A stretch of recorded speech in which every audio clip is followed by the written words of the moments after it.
Hi there, Wayne Hedlund here with TL Sites. In this video, I'm going to be giving all of you viewers an introduction to how to edit pages and elements within a page using the Avada theme. And so this is different from the traditional WordPress editing platform, and in my personal opinion, I think it's a lot simpler, and there's just a ton more potential. So for this video, I'm actually going to be utilizing 3 existing websites that have been long-standing clients of mine and been working with them for many years, who are currently using the Avada theme. Beyond Tears Worldwide, and this website again is based on one of the templates that came with the Avada theme and has been implemented and is live. We've got Butera the Florist, my good friend Vince and Carolyn Butera, and their wonderful website here with some great pictures and images that they have. And then Cornerstone Christian Fellowship of Lapeer will be using this as well. So the first thing that we want to do is, of course, log into the website. So log into the WordPress, and of course most people already know that to log in, we just put -wp admin at the end of the domain, and it'll take us to that back end. Usually what I tell people to do after that is to just go ahead, once you're logged in, and go back to the front end of the website. And so we can see that we've done that here. This one here actually is not logged in. I guess I should go ahead and take care of that. I could have done that in my example. So we're going to log into the Beyond Tears and pull it up here. There it is. And so once you're on the front page, you'll notice this black bar at the top. And what we're going to look for is the Edit Live section. Now, when you mouse over the Edit Live section, you will notice that there are options. So this one here is I can edit the page. The key is here is we don't want to actually use the Edit Page option. We want to use Edit Live. That way we can actually see what it looks like live while we're editing it. I also have the ability to edit the header, which is, of course, this area up here or this area up here. Similar down here, the header on this particular site is actually at the bottom, and then it scrolls to the top as we scroll through the page. This is the header. Then we can also edit the footer, and then sometimes if there are any other elements on the form, for instance, this one has the wedding interest form, which is about halfway down the page right here, and we can edit that as well. So we mouse over this, we've got a callback form.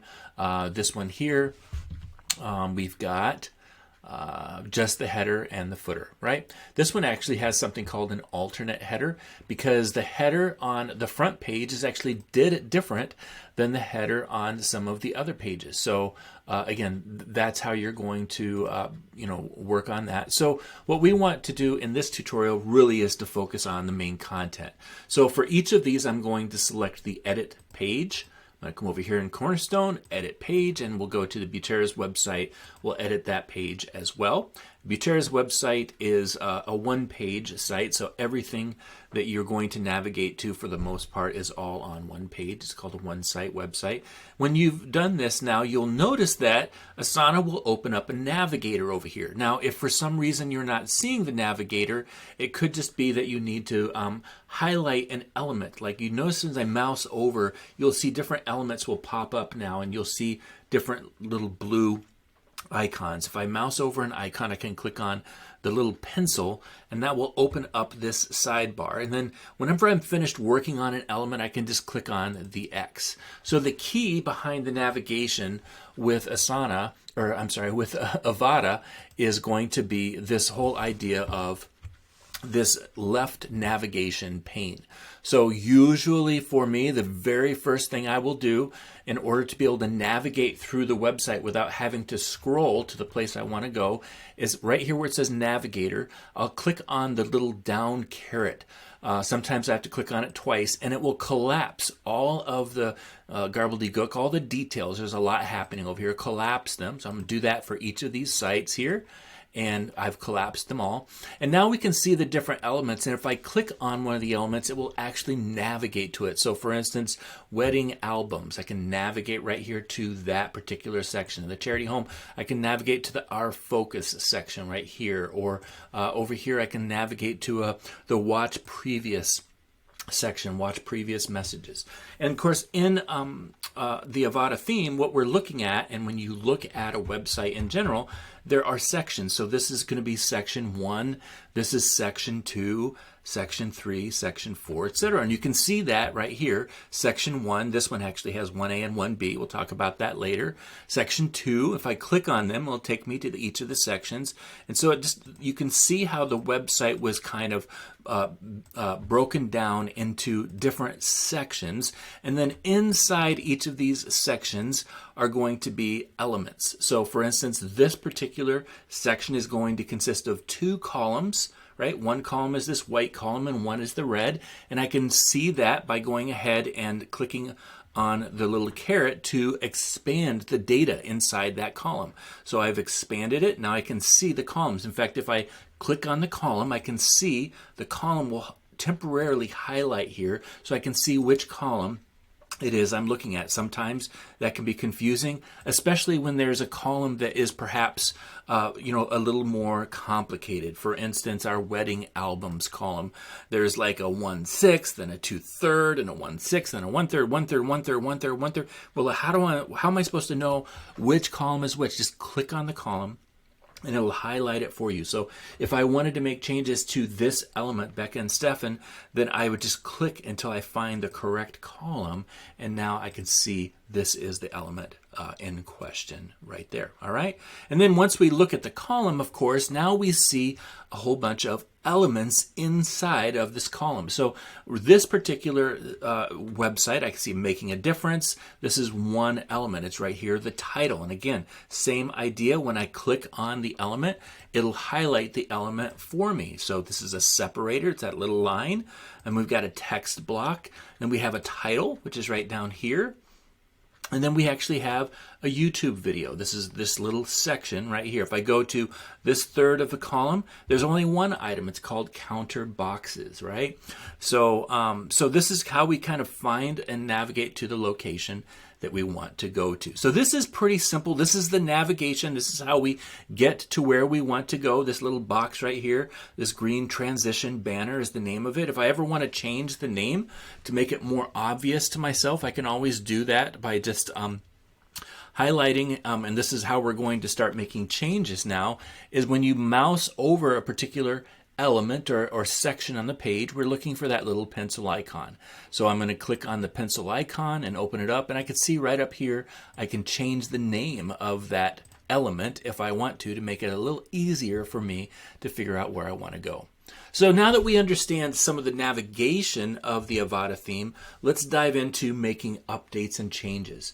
Now, if we're making some very simple changes to text, it's quite easy to just mouse over a particular area and start typing. So right here, give us a call to find peace. If I just go ahead and mouse over or highlight, like right here, I can, say, give us a call to find peace and hope, or give us a call, at our church, or at, and you see I'm just typing at the church office to find peace and hope, right? So I'm able to just start typing. The other thing that I can do is I can go ahead and do, similar things with editing. I can highlight something, and there's a very simple some toolbar that will pop up that will let me make some changes. So if I want to change the color of that to red or something else, which I wouldn't recommend, we can go ahead and do that as well, right? So once we've made a change, in fact, let's go ahead and put that back because we don't really want red. We want to stick to our white that we had for the rest of it. We want to always remember to save our changes. So we can make changes for the next hour if we want to, but if we don't save it, of course, nothing that we do is going to happen. So I'm going to go ahead and save that, but let's just go back and actually show you a little tool as well. So if I come in here and I make a mistake, let's say I turn that green and I realize, wait, I can't even see that. Of course, I can go ahead and change it back, but at the very top bar, there is this little history button, and if we click on the history button, we can see some of the recent history that's happened. So if I click on the first one, it's not going to do anything because that's the actual change that I just made. So I want to find the next change down, which is going to be the white text, this edited title, and when I select that, it'll actually pull it back to a previous version, right? And then of course, I want to remember to save. So making very simple textual changes is not very difficult, and of course it's showing me what it's going to look like live, which is super helpful as well. And of course this is true for any of these. Now one of the other nice things about it being live is if I start adding a ton of extra text, then I can, like for instance in here, we'll just put in a bunch of extra text, and now we can start seeing, hey, wait a second, this is probably too much text, right? Because it's just pushed down this page and given me a bunch of white space that is making this look a little bit more unprofessional. So one of the things that we want to do as you're working on this is you want to make sure you hold true when you make changes to your website, that you're holding true to the general look and feel and theme. For instance, we have the ability of changing the color of this button to something else. But again, if we did, it would start pulling us away from the overall look, feel, or theme of the site, which has a lot of green in it. Same thing over here.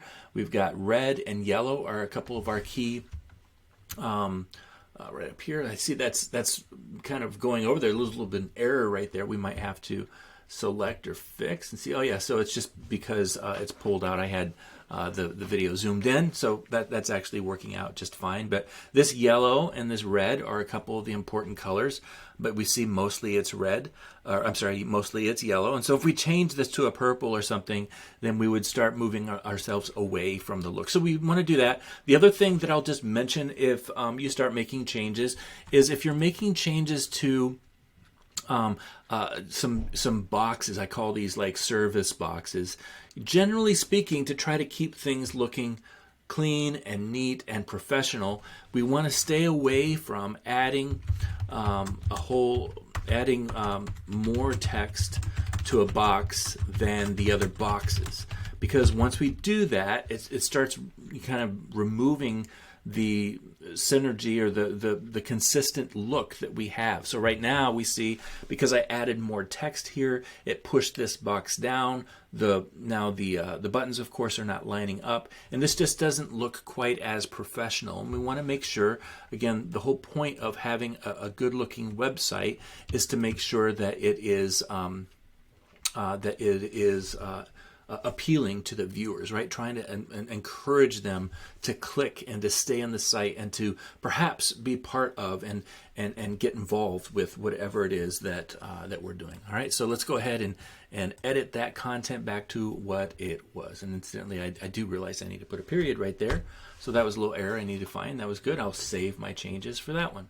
All right, so making textual changes for the most part is pretty easy. Sometimes, though, when we're trying to make changes, we'll find that it's not as easy as we think. So, for instance, this one here, when I click, you'll notice that it's not actually, I'm clicking right now, and it's not letting me make changes to the text. And same thing with images. You know, I can't easily fix images or change images inside of this main area. So in that scenario, we have to actually start using our navigation pane. So let me just jump back over here. We're going to go ahead and close our navigation, and let's just jump to our image transition. Actually, we'll select this one here, my friends Vince and Carolyn.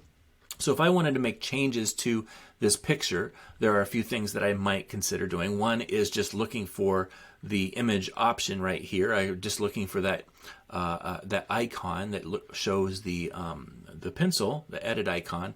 I don't tend to use that feature as much. I don't tend to mouse over and find the edit, because sometimes it's hard to know what am I editing. Like right here, I'm actually not editing this text up here. I'm editing this text down here. Right here, if I wanted to click on this pencil, I'm not actually editing the image. I'm editing the entire column. It can be a little confusing. So what I encourage people to do is to come over to the navigation if you're going to do more edits, and first of all, find the section. So this is not the section I want, but the About Vince and Carolyn section is correct. I'm going to expand it, and then I'm going to find the column that I'm looking for. In this case, it's right here. I can see it's this column. And then I'm going to click on the image.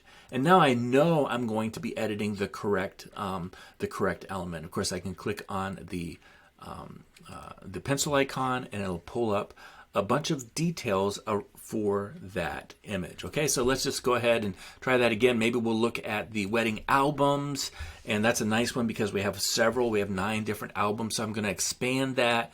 And you say, well, what's this column 1/6? Oh, that's up here. That's something you don't even know what that is, but that first column is just a hidden column that's a spacer. Then we have this 2/3 column, okay? So inside the 2/3 column, we have a separator and a title, another separator, and some text. It just helps me to see. Usually I will close those, and now I can just find the one that I'm maybe wanting to update. Maybe this Gabriel and Ben. So where is that? It's right there. So now I can mouse over that image or click on it to confirm it's there and click on the pencil. Once we click on the pencil, there are a myriad of other options. And generally speaking, if your website's already been built, the ideal is that you would just make changes to the most simple options. In other words, if you start messing around with some of the other options, it could actually, again, break the overall look feel. For instance, in this scenario, if I change the image aspect to 2:1, you'll see now that I've kind of broken the overall look feel that we're trying to represent here. So for the most part, if we were going to make changes to this image, we would just do so by removing the image and then re-adding it in. And then you can experiment with some of the other options. For instance, you see this image focal point is one of the options. I can just move this around. It doesn't really change anything for this particular image, but it might for others. But most of the other options we're not going to mess around with. We might want to mess around with the link, where if I click on this, it actually takes me to another page, and whether I want it to go on another page on the same website or in a new one. So there's a few other elements, and of course there's buttons up here as well that are going to give us even more control over some unique looks and feels. For instance, I can give it a mask and give some odd looks or feels to just kind of add a different overall feel to that particular site. I can decide to center the image or add margin or a border. There's just a number of things. Commonly I might come in here and sometime add a margin 45 and see it added some space right here at the top. And of course I'm not going to do that. So generally speaking, we want to be careful to not toy around too much with some of those other options. Up here is the caption. In this particular scenario, I have a caption, and it's actually important. It's this caption right here, Gabriel and Ben.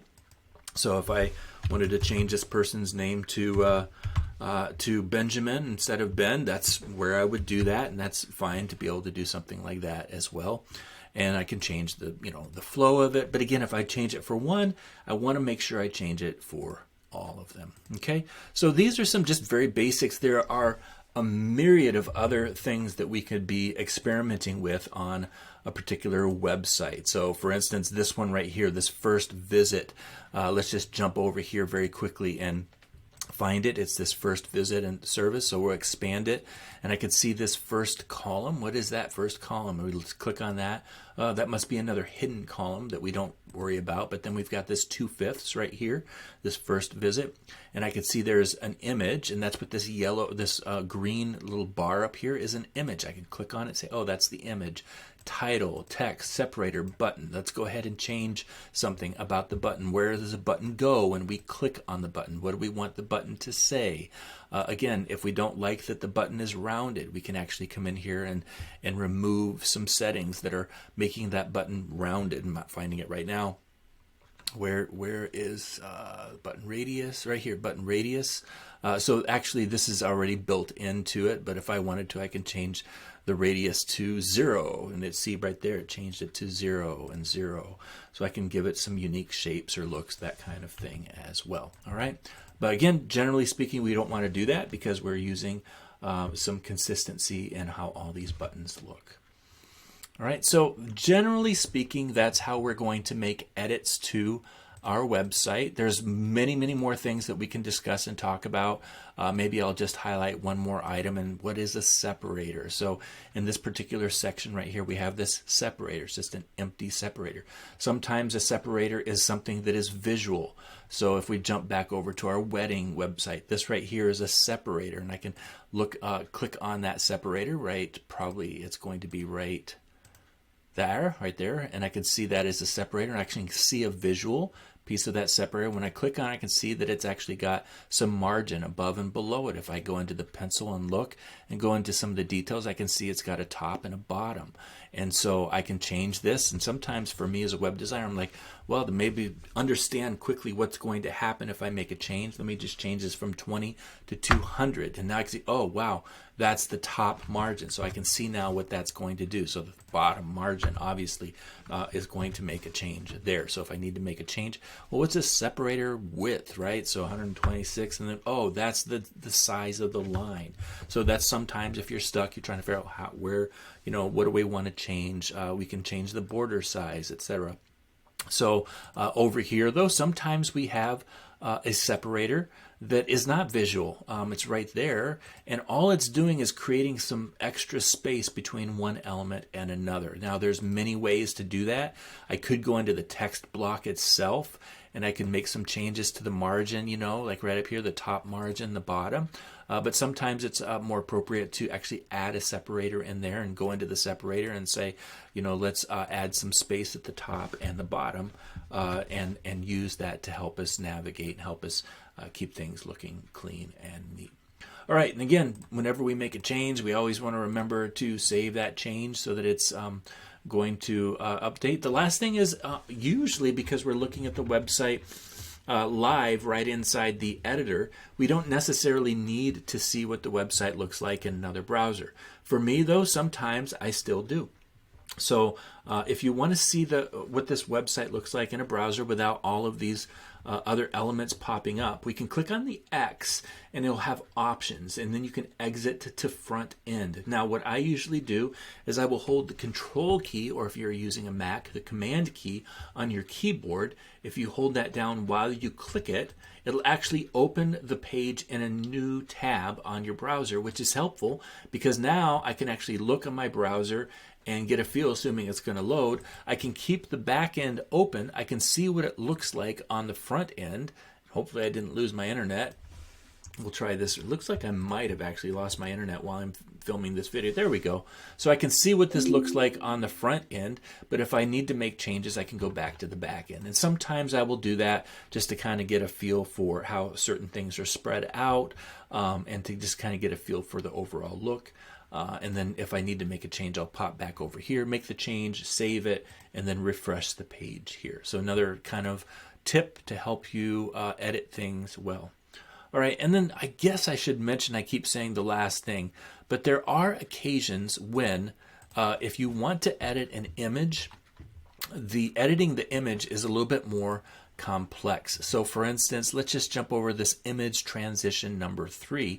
You'll see here's the image. If I expand it, you'll notice there's nothing in here. There are no columns. There's no content in here. If I click on this button, it's actually going to ask me to add content, which I actually don't want to do.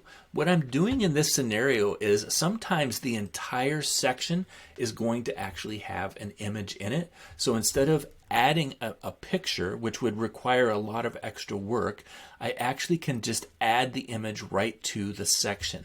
And in this scenario, if you ever find this scenario on your website, which is going to happen on occasion, you'll click on the pencil icon, and then you're going to have to drill down and figure out where did he put that picture. In this scenario, we're going to look for the design button. Actually, no, we're going to look over here to the background button, and then we'll see background options. And then there's several tabs right here that are providing context for this background. So I'm going to look for the image tab, and now I can see there is the image right there. And I can even decide, is it showing the left top of the image? No, that wouldn't be appropriate. Is it showing the bottom? The center bottom? Nope, that's not showing off the flowers that I want in this particular scenario. The center works best, right? Sometimes as well, you'll notice that there's a situation where there might be an image that actually has a background and it's kind of faded out. For instance, the header of this image, you may not know it, but this side of this image has a dark look to it, and this side has a light look. Going to another page, we might see this even more visible as we go to the next page. And here, wait for it to load. And I see this top image, and there's like a transparent image in the background, but it's mostly faded out. You say, well, how do I kind of update that scenario? And this, again, similar idea. I'm going to find this section up here. In this particular case, we're going to click on title, and there it is. And now I'm going to, now this one actually has content, has the About Us, but the image is still part of the section. So I'm going to click on the pencil. I'm going to navigate over to the background, and I can see there's the image. This image is like, it looks like an open Bible in the background. But what do I do about this fading that's happening? And that's going to be the next one over, the gradient. So now you can see I've got a gradient that's showing a green and a gradient that's showing a black. And this is going from green to black right over here. I can click on this world button, and it will actually let me pick some of the theme colors for the entire website. So I just picked green and black. Now actually I cannot see that background Bible anymore. So I can come in here and click on the actual image color, and now I can switch and change the gradient to what I want it to be. It can be completely transparent where I'm showing no green, or I can show just a little bit of green. And same thing down here. In this particular case, I might pull it way out, and if I don't want to do that too much, because I might lose some of, like for instance, right here, it might be harder to be able to see. So again, we have to just, select that. For most of these, I've already set them so that they're very similar to one another as you navigate from one page to another. But that is how you're going to update some of those images as well. All right, I think that I've covered a ton of things here. Hopefully this takes care of the details of what most of you will need in order to be able to make some updates and changes. And then, of course, if you have more questions, feel free to reach out to me at tlsites.com. Thank you so much for watching. Bye now.